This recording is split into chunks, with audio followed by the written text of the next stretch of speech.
सद्गुरु नारायण जी महाराज की जय। बोलो रे भाई सब संतन की जय।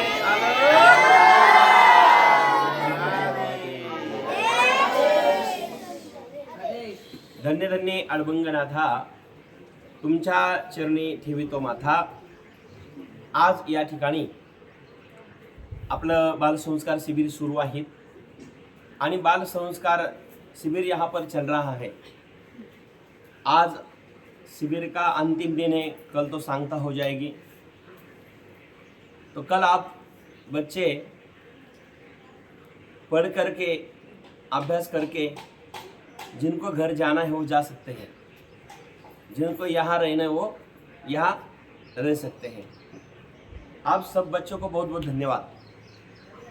आपका बहुत बड़े पुण्य है, क्योंकि आप अडबंगनाथ जी के तपस्थली पर यहाँ बाल संस्कार शिविर में अडबंगनाथ संस्थान में पधारे हैं। यह आपका बहुत बड़ा भाग्य है और ये आपका पुण्य है, इसलिए आप यहाँ पर आ पाए। यहाँ आना किसी की बस की बात नहीं है, कोई अपने आप भी नहीं आता है। अपने सुकृत होते हैं, पुण्य होते हैं, वो खींच करके यहाँ लाते हैं। जो भी यहाँ आए हैं उनका बहुत बड़ा पुण्य है, भाग्य है। मैं सबको धन्यवाद देता हूँ। आपकी ऐसी उन्नति होती रहे। हर साल यहाँ आप पढ़ने जरूर आना है। आएंगे ना? तो यहाँ पढ़ने के लिए आना है। जो अडबंगनाथ की भूमि पे आता है, अडबंगनाथ जी का दर्शन कर लेता है, और जिनको अडबंगनाथ जी का दर्शन होता है उनके भाग्य का उदय हो जाता है। यहाँ जो रोता रोता आया और रोते रोते आने के बाद हंसते हंसते अडबंगनाथ जी उनको विदा कर देते हैं, यह अडबंगनाथ की विशेषता है। कोई भी दुख हो, कोई भी संकट हो, जो श्रद्धा से आता है, भाव से आता है, अडबंगनाथ उनका कल्याण ही कर देते हैं। क्योंकि अडबंगनाथ जी ने समाधि ली नहीं है। जो नवनाथ है, नवनाथ में से 3 नाथ है, तो प्रथम नाथ जी जो 3 नाथ है वो चरपटी नाथ है, चौरंगी नाथ है और अडबंगी नाथ है, जिन्होंने समाधि नहीं ली है। वो अभी भी जिंदा है, सूक्ष्म रूप में अपने पास आते हैं, घूमते रहते हैं। जिनका भाग्य खुलने के बाद उनको दर्शन हो जाता है। अपनी साधना बढ़ जाएगी, आपका अभ्यास बढ़ जाएगा और आप अडबंगनाथ जी की भक्ति करेंगे तो अडबंगनाथ जी जरूर एक दिन दर्शन दे देंगे। मुझे आज अभी एक सुबह फोन आया था दिल्ली से, सोनीपत हरियाणा से। वहाँ अडबंगनाथ जी के कोई भक्त है, 500 लोग है, 500-600 लोग वहाँ पर भक्ति करते हैं। मुझे वो कह रहे हैं कि महाराज जी हमें अडबंगनाथ बाबा के दर्शन करने आना है और आपका भी दर्शन हमारे सोनीपत में हो जाए तो बहुत अच्छी बात रहेगी। आपका प्रोग्राम हम यहाँ पर रखेंगे। दिल्ली से फ़ोन आया था मुझे त्यागी जी का। तो वो कह रहे थे कि 10-11 साल हो गए, 11 पीढ़ियाँ हो गई, मतलब पीढ़ियाँ समझते ना, 10-11 पीढ़ियाँ से हम अडबंगनाथ जी के भक्त हैं। हमारे कुल दैवत ही अडबंगनाथ जी है और अडबंगनाथ जी हमें ऐसा आदेश देते हैं, हम वैसे करते हैं तो हमारा कल्याण ही हो जाता है। कई बार अडबंगनाथ जी ने हमें दर्शन दिया है। ये उत्तर भारत से मुझे सुबह फोन आया था। तो यह अडबंगनाथ जी की आघात लीला है। वो तो अग्नि अवतार है, सब खत्म हो सकता है, लेकिन अग्नि कभी खत्म होती है क्या? जिस दिन अग्नि खत्म हो जाएगी तो अग्नि कोई जिंदा नहीं बचने वाला। अग्नि का कभी मृत्यु नहीं होता है, अग्नि कभी मरती नहीं है। तो वैसे ही अडबंगनाथ कभी खत्म नहीं हो सकते, क्योंकि अडबंगनाथ तो अडबंगनाथ जी अग्नि नारायण का अवतार है। और अग्निनाथ अडबंगनाथ जी अग्नि नारायण का अवतार तो है ही। और ये अग्नि नारायण, अग्नि कहाँ रहते हैं? भगवान शिव के दोनों आंखों के बीच में, जो तीसरा नेत्र होता है। 2 आंखें होती हैं ना, तीसरा आंख जो है भगवान का, शिव जी का, शिव माने कल्याण करने वाला भगवान। तो जिनका तीसरा आंखें होता है ना बीच में, उसको अग्नि अवतार बोलते हैं, अग्नि नारायण बोलते हैं। अग्नि नारायण इसको बोलते हैं भाई। भगवान शिव के दोनों आंखों के बीच तीसरी जो आंख होती है उसको अग्नि बोलते हैं। भगवान शिव कभी कभी खोलते हो, लेकिन जब खोली तो विनाशी कर देते हैं, किसको भस्म कर देते हैं, क्योंकि अग्नि भस्म कर देता है। जिस भक्त पर संकट आते हैं, जो भक्त दुखी होता है, संकट से जूझता रहता है, तो अगड़बंगनाथ अग्नि अवतार होने के कारण उनके संकट है जाल कर भस्म कर देते हैं। इसलिए हम ऐसे पवित्र भूमि पे आए, ऐसी ये तपस्थली है। यहाँ आने के लिए पुण्य चाहिए, यहाँ आने के लिए भाग्य चाहिए। आप सब बच्चे यहाँ पढ़ने आए ना, आपका बहुत बड़ा भाग्य है। ये माँ बाप की कृपा हुई, इसलिए आप यहाँ पर आप आए। ये अड़बंगनाथ की विशेषता। अड़बंगनाथ जी का जो नाम लेता है, अड़बंगनाथ जी की जो भक्ति करता है, अड़बंगनाथ मंत्र जो कुछ नहीं आया, पढ़ नहीं सके, अड़बंगनाथ जी की गाथा पढ़ नहीं सके, अड़बंगनाथ जी का कोई किताब नहीं पढ़ सके, अड़बंगनाथ की किताब पढ़ने को लिए टाइम नहीं है, लेकिन हर दिन आप 108 मंत्र ये जपेंगे। ओम चैतन्य अग्नि अवतार अड़बंगनाथाय नमः।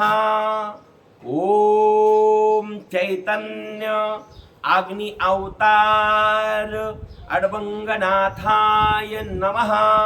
ये मंत्र का जप करने से आपके पाप भस्म हो जाएंगे, आपके दुख भस्म हो जाएंगे और आपको सही रास्ता मिल जाएगा। ये अड़बंगनाथ जी की कृपा हो जाएगी।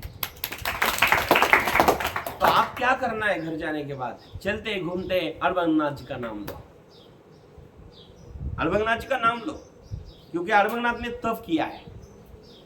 तप करने के बाद ही भगवान की प्राप्ति होती है।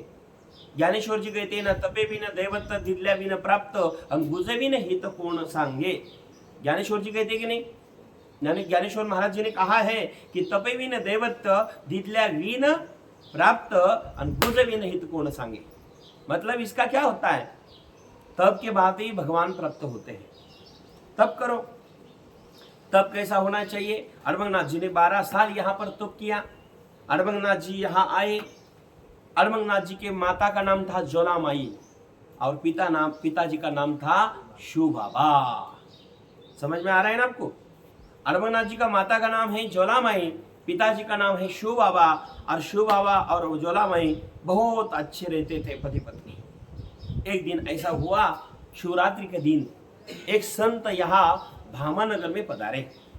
भामानगर के गांव के किनारे गंगा बहती है। उस गंगा जी का नाम है गंगा गोदावरी। गोदावरी नदी यहाँ बह रही गांव में से। तो गंगा गोदावरी जो है वो 4 युग में प्रसिद्ध रहते। गोदावरी नदी तह बही, गोदावरी नदी तह बही, 4 युग में प्रसिद्ध सुहाई, गोदावरी नदी तह बही। ये बहती रहती है। तुलसी रामायण में तुलसीदास कहते हैं 4 युग में प्रसिद्ध सुहाई, गोदावरी नदी तो बही। गोदावरी नदी बहती रहती है। 4 युग में ये प्रसिद्ध गोदावरी गंगा मैया है। यह हमारे भामानगर भामाटांग से बहती है। गुरु गोरखनाथ जी ने गोदावरी गंगा माँ का दर्शन किया और शिव का मंदिर था प्राचीन। शिव मंदिर में पूजा अर्चना करने के लिए गोरखनाथ जी आए, ध्यान लगाए बैठे थे, भगवान की भक्ति कर रहे थे। उसी समय ज्वालामाई और शिव बाबा आ गए। शिवरात्रि का दिन था वो, और ज्वालामाई ने और शिव बाबा ने गोरखनाथ जी को देखा। संत गोरखनाथ जी को देखा और प्रणाम किया। संत कोई भी मिलते हैं ना, हमें हाथ जोड़ना चाहिए। संत मिलते हैं तो प्रणाम करना चाहिए। हम प्रणाम नहीं करते तो हमारे सुख खत्म हो जाते हैं। क्योंकि गीता में भगवान कहते हैं तद्विद्येन प्रणिपातेन परिप्रश्नेन सेवया उपदेशन्ते ज्ञानम ज्ञानिन तत्वदर्शना। हम किसी संतों को प्रणाम नहीं करते, हाथ नहीं जोड़ते, अहंकार रखते हैं। हमारा ज्ञान का घमंड होता है, हमें तप का घमंड होता है, हमारा ऐश्वर्य का घमंड होता है, तो ये सब शून्य हो जाते हैं। क्योंकि भगवान का वचन है तद्विद्येन प्रणिपातेन। कोई भी संत हो, किसी भी संप्रदाय का हो, किसी जाति धर्म का हो, लेकिन संत परिवेश में हो तो उसको प्रणाम करो। पुण्य अपने आप मिल जाएगा। आपका काम आप करते रहो, पुण्य देने का काम तो भगवान का है, देना है कि नहीं देना है वो सोचेगा, लेकिन हमारा कर्तव्य हम करने चाहिए। करेंगे कि नहीं आप? किसी संत को देखेंगे तो गुरुवेश सामने आओ बेटा, आगे आओ, जो बच्चे समझदार बच्चे आगे आओ। जो भी है तो वीर जो जिनको पुण्य करना है तो वो पुण्य कर सकते हैं, लेकिन किसी भी संतों को देखने के बाद तो जैसे संत दिखते हैं उनको हाथ जोड़ के क्या कहना है? प्रणिपात करो, मतलब दर्शन करो। तद विद्येन प्रणिपातेन, और प्रणिपात करने के बाद निकल मत जाना बेटा। हाथ जोड़ेंगे, प्रणाम करेंगे, निकल जाएंगे तो कोई फायदा नहीं होगा। फिर निकल जाने से फायदा नहीं होता है। वहां बैठो और संत के पास बैठो, संत के चरणों के पास बैठो, और बैठने के बाद अनिष्ट बैठे मत रहो। अगर सिर्फ बैठने रहने पे फायदा नहीं होता है। क्या करना है? फिर प्रश्न करो। क्या करो? प्रश्न करो। क्या प्रश्न करो? क्योंकि ऐसा प्रश्न करो जिस प्रश्न से हमारा कल्याण हो सके। तद्विद्येन प्रणिपातेन परिप्रश्नेन सेवया, प्रश्न करो और बाद में संत बताएंगे, वो श्रद्धा से, भाव से, प्रेम से सेवन करो तो तुम्हारा कल्याण निश्चित हो जाएगा। कुछ ना बिगड़ेगा तुम्हारा गुरु चरण में बैठने के बाद, कुछ ना बिगड़ेगा तुम्हारा गुरु चरण में बैठने के बाद। हाथ जोड़ के विनती करो और कहो, महाराज जी हमारा प्रश्न है, आप उत्तर दे दो। प्रश्न अच्छा करना बेटा, प्रश्न सही करना। प्रश्न सही नहीं हो, सिंपल प्रश्न लेकर के साधु के पास मत जाओ। महाराज हमारे पास गैया बहुत है, दूध नहीं दे रही, तो दूध बढ़ा दो, कुछ भस्म दे दो, यही प्रश्न है ना। महाराज खेतों में बैंगन लगाए हैं लेकिन अच्छी तरीके से नहीं आते, आशीर्वाद दे दो। महाराज मिर्ची बहुत लगाए 2 एकड़ लेकिन अच्छी मिर्ची नहीं आ रही, आशीर्वाद दे दो। महाराज गन्ना लगाया लेकिन अच्छा नहीं आ रहा, आशीर्वाद दे। ये प्रश्न है, ये सिंपल प्रश्न है, व्यावहारिक प्रश्न है, ये मत पूछो। संत के पास जाने के बाद ऐसा प्रश्न करना, दोबारा कोई प्रश्न करने की जरूरत ही नहीं पड़े। ऐसा प्रश्न करेंगे तो अपना कल्याण हो जाएगा। समझ में आता है ना? कौन सा प्रश्न करना है तो वो प्रश्न सुनो। तद्विद्येन प्रणिपातेन परिप्रश्नेन सेवया, प्रश्न कौन सा करना है तो प्रश्न ऐसा करना है, मेरा उद्धार कब हो जाएगा, मुझे गोविंद कब मिलेंगे, मुझे अड़बंगनाथ जी कब मिलेंगे, मुझे भगवान कब मिलेंगे, और कौन सा साधन करने के बाद मिलेंगे। समझ में आता है ना? भगवान कब मिलेंगे, कैसे मिलेंगे, कौन सा साधना करूं, कौन सी साधने के बाद मुझे भगवान मिल सकते हैं, वो साधना में करूं। तो फिर ये प्रश्न आपने किया है तो उससे बड़ा कोई दुनिया में प्रश्न हो ही नहीं सकता। भगवान के आगे कौन सा प्रश्न होता है विनाश जी? भगवान मिलने के बाद क्या रह जाता है? भगवान मिलने के बाद सब कुछ रह जाता है क्या? जब भगवान मिल गए तो उससे ज्यादा बड़ा प्रश्न हो ही नहीं सकता। गंगोटे साहब, भगवान मिलने के बाद क्या चीज की जरूरत है? कोई मिलने की जरूरत नहीं, छाया में बैठो। भगवान मिलने के बाद कोई चीज की जरूरत नहीं होती, क्योंकि भगवान मिले यही हमारा अंतिम उद्देश्य है। भगवान मिलना चाहिए। एक दिन भगवान मिले तो दूसरे मिलने की कोई चीज रह जाती नहीं है। तो माए बाप ध्यान से सुनो, भगवान हमें मिलने चाहिए और भगवान का हमें दर्शन होना ही चाहिए। तो प्रश्न ऐसा करो, कै में उद्धार पावेल, कै कृपा करील नारायण, ऐसे तुम्ही सांगा संत जन, करा समाधान चित्त माझे, करा समाधान चित्त माझे, कै में उद्धार पावेल, कै कृपा करील नारायण, ऐसे तुम्ही सांगा संत जन, करा समाधान चित्त माझे। मेरे चित्त को समाधान मिले। कैसा समाधान मिलेगा ये प्रश्न करो। कै मैं उद्धार पावेल, कै मैं उद्धार पावेल, मेरा उद्धार कैसा हो सके? कै कृपा करील नारायण, कै कृपा करील नारायण, ऐसे तुम्ही सांगा संत जन, ऐसे तुम्ही सांगा संत जन, करा समाधान चित्त माझे, माझं चित्त, मेरा चित्त को समाधान होना चाहिए। ऐसा प्रश्न पूछने के बाद दुनिया में इससे बड़ा कोई प्रश्न हो ही नहीं सकता। और इसलिए संत के पास जाना, तद विद्येन प्रणिपातेन परिप्रश्नेन सेवया उपदेशन्ति ज्ञानम ज्ञानिन तत्वदर्शनः। और बाद में संत जो बताएंगे वो ध्यान से सुनना और अपने जीवन के अंदर उतारना। भगवान की प्राप्ति कैसी होती है? कौन सी साधना करने के बाद होती है? कारण क्योंकि 4 युग है, 4 युग में अलग अलग साधना बताई है। जो 4 युग है ना, अलग अलग साधना 4 युग में बताई है। कभी भगवान तप से मिलते हैं, कभी भगवान जप से मिलते हैं, कभी ध्यान से मिलते हैं, कभी नाम से मिलते हैं। ये साधन अलग अलग तरीके से होते हैं। हमें भगवान के पास जाना है, कोई ध्यान मार्ग से भगवान के पास चले जाते हैं, कोई ज्ञान मार्ग से भगवान के पास चले जाते हैं, कोई योगा के साधन माध्यम से भगवान के पास जाते हैं, कोई भक्ति के माध्यम से जाते हैं, कोई भगवान के नाम के माध्यम से जाते हैं। समझ में आया? हमें ध्यान करना है तो कैसा करना चाहिए? हमें सब मीना कुमारी जी ने बहुत अच्छे सिखाया है ना। तो मैं एक प्रक्रिया बताता हूँ, वो तो बहुत योगाचार्य है, मैं क्या बताऊंगा, लेकिन थोड़ा सा बताता हूँ। सुनो, आपको समझ में आ रहा है? लेकिन युवराज जी समझ में आ रहा है कि नहीं बेटा? तो सुनो, सोचो आप, भगवान श्री कृष्ण जी वृंदावन में रहते थे, गोकुल वृंदावन में भगवान रहते हैं। भगवान का स्वरूप इतना अच्छा है, भगवान ही इतने अच्छे हैं। ध्यान से सुनो, मेरी तरफ देखो सब बच्चे, आगे देखो। भगवान श्री कृष्ण 2 मिनट के लिए आंखें बंद कर लेना, गया चरा रहे हैं।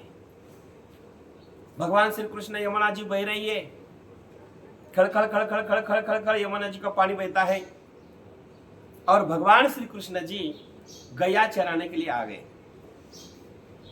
भगवान श्री कृष्ण जी गया चरा रहे हैं, वहां सुरभि नाम की एक गैया है, गौ माता है, वो ब्याई हुई है, मतलब उसको एक बछड़ा है।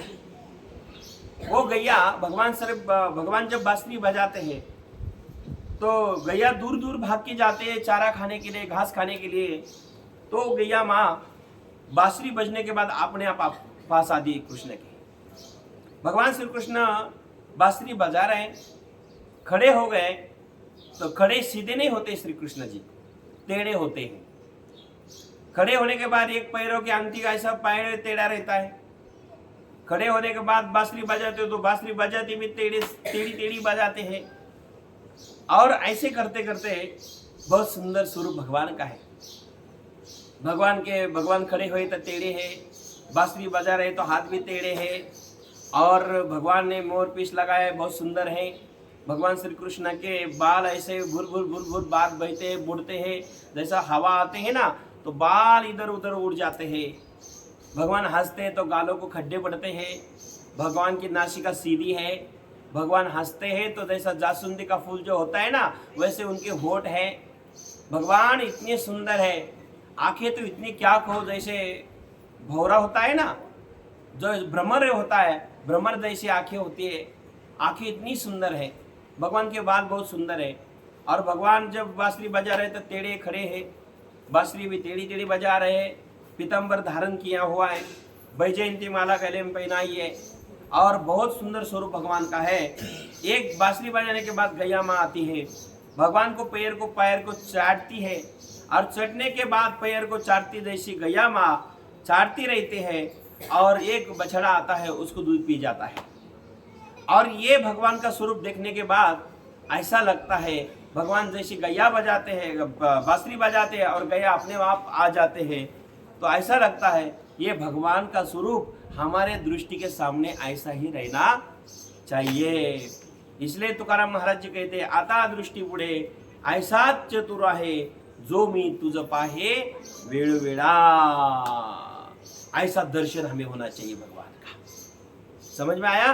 भगवान बांसुरी बजाते हैं तो यह दर्शन होना चाहिए, भगवान गया चराते हो तो एक दर्शन होना चाहिए। इसको कहते हैं ध्यान मार्ग। क्या कहते हैं? ध्यान से भगवान की प्राप्ति करो। समझ में आया? ध्यान से भगवान के पास हम जा सकते हैं। भगवान का ध्यान करो, ये ध्यान मार्ग हो गया है। कोई योग से जाते हैं, कोई तप से जाते हैं, कोई जप से जाते हैं। अड़भंगनाथ जी ने भगवान को प्राप्त किया है तो वो तप से किया है। अड़भंगनाथ ने तप किया तो तब यहाँ इंद्रिय पर निग्रह रखा, इंद्रिय कंट्रोल में कर लिए, बाद में तप किया। भगवान की प्राप्ति करने तो कैसे करना चाहिए? जितास्नो जित संगो जित इंद्रिया जित श्वासो। मतलब क्या करना है? भागवत में सुखदेव स्वामी जी ने राजा परीक्षित को बताया है, अरे परीक्षित जी भगवान की प्राप्ति करनी है तो कैसी करनी है? जितास्नो जित संगो जित श्वासो जित इंद्रिया। पहले क्या करो? आप आसन जिनको, एक आसन पे बैठ गए तो एक आसन पे बैठने की आदत करो, जितासनो। फिर आसन झुकने बाद क्या करना है आपको? आसन कैसे झुकते? आसन अपने झुकना है। आसन को जीतना है तो क्या करना पड़ेगा? आसन को जीतने के लिए योगा करना पड़ेगा। हमारे यहाँ योगा चलता है ना, सूर्य नमस्कार होते हैं, प्राणायाम होते हैं, होते कि नहीं? आप सब करते हैं कि नहीं? आप घर जाकर करेंगे कि नहीं? अरे बोलो ना यार, हाँ कि नहीं करेंगे भैया? सही बोलो ना, जोर से बोलो ना। सब हर दिन योगा करेंगे? योगा करेंगे तो निरोगी रहेंगे। तो योगा करने के बाद अड़भंगनाथ जी का याद आएगी नहीं? याद आएगी। फिर योगाचार्य की याद आएगी कि नहीं? पुरुषोत्तम कोलवकर सर महाराज याद आएगी कि नहीं? आगड़े सर, आगड़े मैडम, सब माताएं, सब भाई, और यहाँ का शुद्ध वातावरण याद आएगा कि नहीं? अरे हंसो नहीं आ रहा, ऐसे बैठे भैया, तुम क्या कहो, मैं जैसे पकड़ के लाके बैठे। हाँ करेंगे ना। और जो सर ने जो किताब दिया है सत्संग की, हर गुरुवार को आपको प्रार्थना करनी है ना, सब करेंगे ना। तो कैसा करना है? 4-5 साधना होती है, जिसमें एक योगा की साधना है, ये ध्यान के, एक नाम के, ये तप के। तो सब शास्त्र का सार एक ही है, उद्देश्य एक ही, भगवान की प्राप्ति हो जाए। सही है ना? कौन से भी रास्ते से जाओ, अड़भंगनाथ का दर्शन हो गया तो रास्ता मिल गया तो हमारा जीवन का उद्धार हो जाता है। होगा कि नहीं? रास्ता कौन सा भी होने जो, उद्देश्य एक ही होना चाहिए, अड़भंगनाथ जी का दर्शन हो। यही होना चाहिए कि नहीं? चाहे योग से जाओ, चाहे ध्यान से जाओ, चाहे तप से जाओ, चाहे भक्ति से जाओ, चाहे प्रेम से जाओ, कभी नाम से जाओ, भगवान मिलना चाहिए। यही बात हमारे अंदर आनी चाहिए और हमें भगवान मिले, हमारा उद्धार हो जाए। यही मैं अड़भंगनाथ जी से विनती करता हूँ। आपका बहुत बहुत आपको धन्यवाद देता हूँ। भाग्य खुला है, आप अड़भंगनाथ जी के दरबार में आए हैं। सबको मेरा प्रणाम, सबको धन्यवाद, आपको बहुत बहुत शुभकामनाएं। आप ऐसी उन्नति करते रहना और आपका कल्याण हो जाए, यह अड़भंगनाथ जी से विनती है।